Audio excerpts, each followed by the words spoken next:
प्यारे बच्चों, आइए आज हम लोग उपसर्ग और प्रत्यय का अध्ययन करते हैं।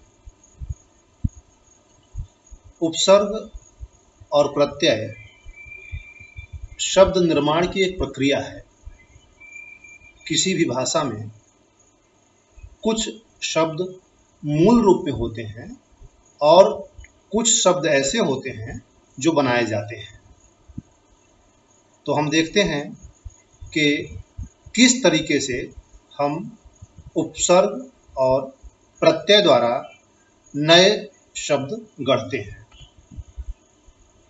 हमारे सामने एक शब्द लिखा हुआ है हार, जिसका अर्थ होता है माला या पराजय। अब आगे हम यह देख रहे हैं कि यह हार मूल शब्द है और इस हार के द्वारा हम कुछ नए शब्द गढ़ना चाहते हैं, नए शब्द बनाना चाहते हैं। अब नए शब्दों का जो सृजन होता है किस तरीके से किया जाता है, सामने आप देखिए कि हार में हमने वी जोड़ दिया और नया शब्द आपके सामने प्रस्तुत होता है विहार। दूसरा आपके सामने है आ और हार, नया शब्द बना आहार। फिर देख रहे हैं कि हार में सम जोड़ करके नए शब्द बनाए गए संहार। आगे हार के पहले प्र जोड़कर नया शब्द बनाते हैं प्रहार। फिर हार में प्रति जोड़ करके नया शब्द बनाते हैं प्रतिहार। अब हम यहाँ देख रहे हैं कि हार का अर्थ है माला या पराजय, परंतु उसी हार में हम उसके पहले कुछ जोड़ रहे हैं वी, आ, सम, प्र, प्रति। यहाँ हार तो शब्द है, मूल शब्द है, लेकिन वी, आ, सम, प्र, प्रति इन पांचों में से कोई भी शब्द नहीं है। ये शब्दांश हैं और इन्हें हम शब्दों के साथ जोड़ते हैं।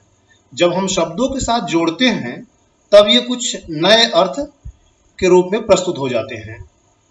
अभी हार का अर्थ माला या पराजय था, परंतु यहाँ हार में वी जुड़ जाने से विहार हो गया, भ्रम, जिसका अर्थ होता है भ्रमण, घूमना। आगे हार में आ जोड़ने पर आहार का अर्थ हुआ भोजन।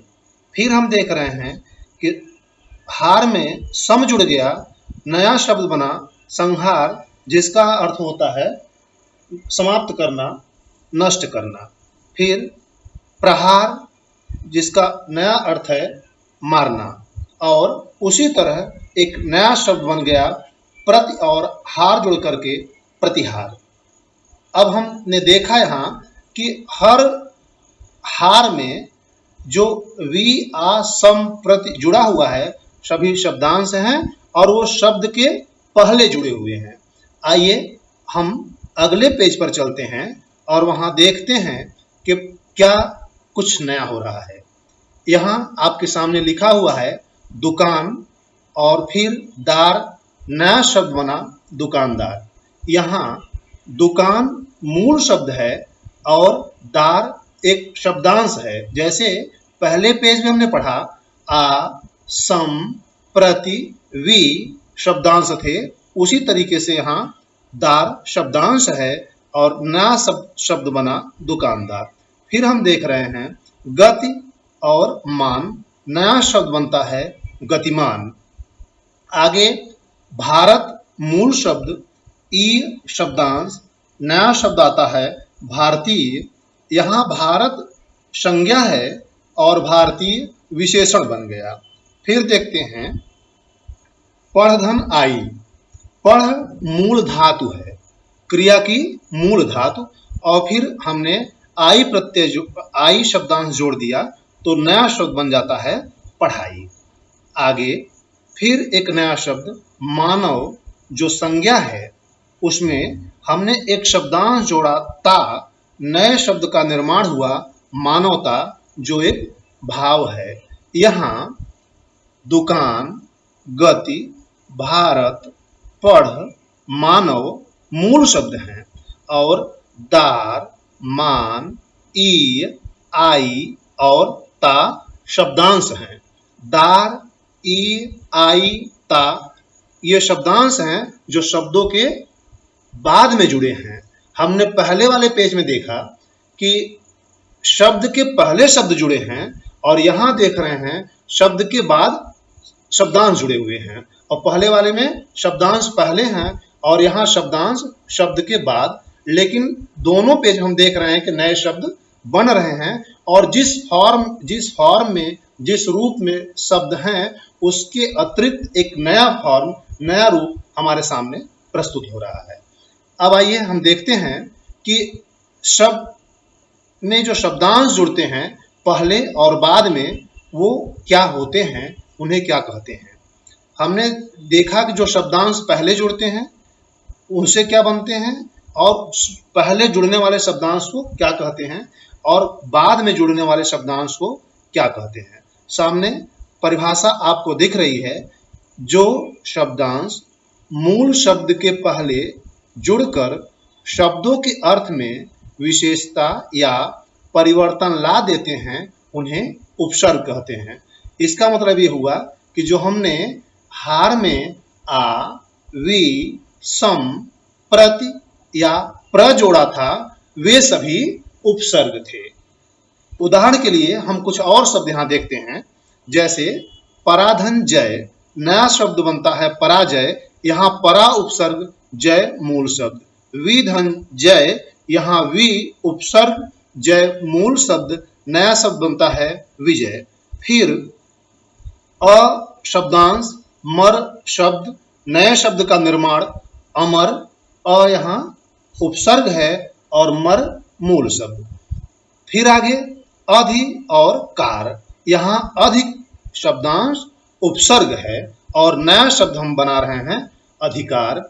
और अंत में एक और आपके सामने दिख रहा है उपकार, यहाँ उप जो है शब्दांश उपसर्ग के रूप में हमारे सामने है और नया शब्द बनाते हैं उपकार। आइए इसी क्रम में हम आगे देखते हैं कि जो शब्दांश शब्द के बाद जुड़ते हैं उन्हें क्या कहते हैं। जो शब्दांश मूल शब्द के अंत में लगकर उनके अर्थ में विशेषता या परिवर्तन ला देते हैं उन्हें प्रत्यय कहते हैं।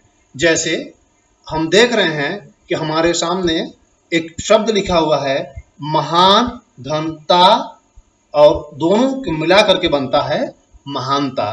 तो यहाँ महान मूल शब्द है और ता शब्दांश प्रत्यय है।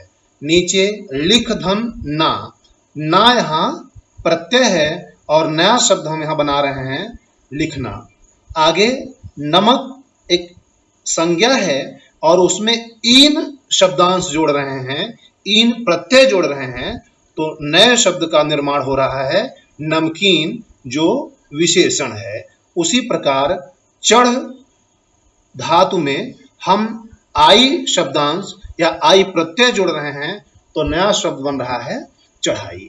अब हम यहाँ देख रहे हैं कि जो शब्दांश शब्द के पूर्व पहले जुड़ते हैं उन्हें उपसर्ग कहते हैं और जो शब्दांश ता, इन, ना, आई जैसे शब्दांश शब्द के बाद में जुड़ते हैं उन्हें प्रत्यय कहते हैं।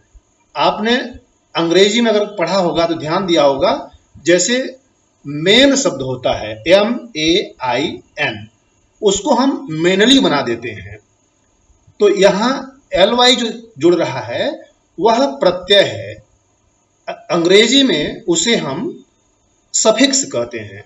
और जैसे एक कंप्लीट वर्ड होता है और उससे हम बनाते हैं इनकम्प्लीट, तो इन जो है वहाँ प्रीफिक्स होता है और हिंदी में उसे हम प्रीफिक्स को उपसर्ग कहते हैं और सफिक्स को प्रत्यय कहते हैं।